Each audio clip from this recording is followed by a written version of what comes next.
વડાપ્રધાન નરેન્દ્ર મોદીએ 353 કરોડના ખર્ચે બનેલ સુરત એરપોર્ટના નવા ટર્મિનલ બિલ્ડિંગનું ઉદ્ઘાટન કર્યું છે. આ જ સમયે મુખ્યમંત્રી ભૂપેન્દ્ર પટેલ, કેન્દ્ર અને રાજ્યના મંત્રીઓ, મહાનુભાવો ઉપસ્થિત હતા. આ ઉપરાંત વડાપ્રધાન સુરતમાં તૈયાર કરાયેલ ડાયમંડ બુર્જનું પણ ઉદ્ઘાટન કર્યું, જેમાં પણ દેશ વિદેશના મહેમાનોએ ભાગ લીધો. સુરત એરપોર્ટ દિલ્હી, ચેન્નાઈ, બેંગલુરુ, કોલકાતા, હૈદરાબાદ, ગોવા, પુણે, દીવ, બેલાગવી, ઇન્દોર, ઉદયપુર, જયપુર અને કિશનગઢ જેવા 14 રાષ્ટ્રીય શહેરો સાથે અને શાહજહાં દ્વારા આંતરરાષ્ટ્રીય સ્તરે બાકીના વિશ્વ સાથે જોડાયેલ છે. દર અઠવાડિયે 252થી વધુ પેસેન્જર ફ્લાઇટનું સંચાલન થાય છે. આ તરફ ગત 15મીએ કેન્દ્ર સરકાર દ્વારા સુરતને ઇન્ટરનેશનલ એરપોર્ટનો દરજ્જો આપવામાં આવ્યો. સુરત એરપોર્ટને આંતરરાષ્ટ્રીય દરજ્જો આપવાથી પેસેન્જર ટ્રાફિક અને કાર્ગો હેન્ડલિંગમાં વધારો સાથે પ્રાદેશિક વિકાસની તકો પણ મળશે.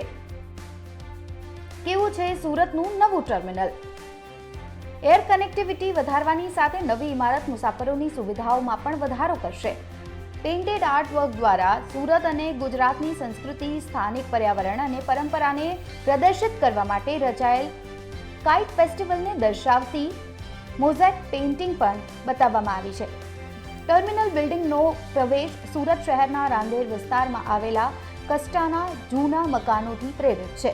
ટર્મિનલના આંતરિક ભાગમાં રોગાનની સ્થાનિક કલાકૃતિ, ઝરી અને રોકેટ જેવી ભરતકામ, સુંદર લાકડાની કોતરણી અને ગુજરાતના લોકપ્રિય પતંગ ઉત્સવને દર્શાવતી મોઝેક વર્ક દર્શાવે છે.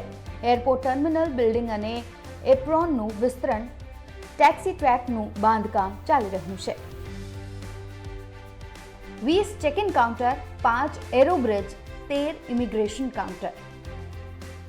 આ તરફ ટર્મિનલનો વધારાનો ભાગ કાચ, સ્ટીલ, મેટલ અને ફ્લાય એશ ઈંટ સામગ્રીનો ઉપયોગ કરીને બનાવવામાં આવ્યો છે. એરપોર્ટને 20 check-in counter, 5 એરોબ્રિજ, 13 immigration counter, 500 car parking space જેવી સુવિધાઓ પૂરી પાડવામાં આવી છે.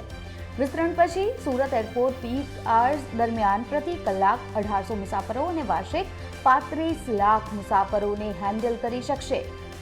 સુરત એરપોર્ટ પર હાલનું ટર્મિનલ 8474 ચોરસ મીટરનું છે. ટર્મિનલની જમણી અને ડાબી બાજુએ કુલ 17046 ચોરસ મીટરનું વિસ્તરણ કરવામાં આવ્યું છે. ટર્મિનલ બિલ્ડિંગનો કુલ વિસ્તાર કેટલો? ટર્મિનલ બિલ્ડિંગનો કુલ વિસ્તાર 25,550 ચોરસ મીટર હશે. સુરત એ ભારતના સૌથી વાઇબ્રન્ટ શહેરોમાંનું એક છે, જે હીરા અને કાપડ ઉદ્યોગમાં અગ્રણી છે. ત્યારે સુરત એરપોર્ટને આંતરરાષ્ટ્રીય દરજ્જો મળવાથી આર્થિક વિકાસને વેગ મળશે. નવું એરપોર્ટ વિદેશી ઉદ્યોગપતિઓને અનુકૂળ મુસાફરી, ઇન્ફ્રાસ્ટ્રક્ચર અને એર કનેક્ટિવિટી પ્રદાન કરશે. સુરત એરપોર્ટ પરથી દુબઈ અને હોંગકોંગની સીધી ફ્લાઇટ શરૂ થશે.